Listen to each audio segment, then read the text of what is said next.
നിങ്ങൾ ശ്രദ്ധിച്ചിട്ടുണ്ടാവും അല്ലേ, നമ്മൾ വീണ്ടും വീണ്ടും പഴയ അതേ പാറ്റേൺ തന്നെ റിപ്പീറ്റ് ചെയ്യുന്നുണ്ടാവും.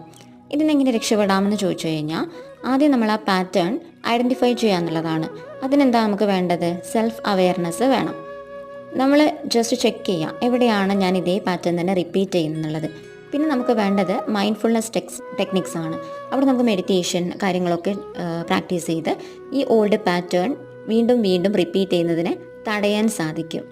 ഓക്കെ, പിന്നെ നമ്മുടെ ട്രിഗറിനെ നമ്മൾ ഐഡൻറ്റിഫൈ ചെയ്യുക. ട്രിഗറിലേക്ക് വഴി തെളിക്കുന്ന ചില കാര്യങ്ങൾ ഉണ്ടാവും, വീണ്ടും നമ്മൾ ഓൾഡ് പാറ്റേണിലേക്ക് പോകുന്ന വഴികൾ. അപ്പോൾ അത്തരത്തിലുള്ള വഴികൾ നമ്മൾ പൂർണ്ണമായിട്ടും ക്ലോസ് ചെയ്യുക എന്നുള്ളതാണ് പിന്നീട് വേണ്ടത്. ഓക്കെ, പിന്നെ ഹീലിങ്ങിൻ്റെ സമയത്ത് ഇത്തരത്തിലുള്ള കാര്യങ്ങൾ വീണ്ടും നമ്മുടെ മനസ്സ് തന്നെ വീണ്ടും അതേ പാറ്റേണിലേക്ക് തന്നെ പോകാനുള്ള ടെൻഡൻസിയൊക്കെ കാണിക്കും. കുഴപ്പമില്ല, നമ്മൾ നമ്മളെ തന്നെ ജഡ്ജ് ചെയ്യാതിരിക്കുക, സെൽഫ് ലവ് പ്രാക്ടീസ് ചെയ്യുക, സെൽഫ് കെയറിന് ഇമ്പോർട്ടൻസ് കൊടുക്കുക, സ്വയം അവനവനെ കുറ്റപ്പെടുത്താതിരിക്കുക. ഓക്കെ, ഇത്രയും കാര്യങ്ങൾ ശ്രദ്ധിച്ചാൽ മതി.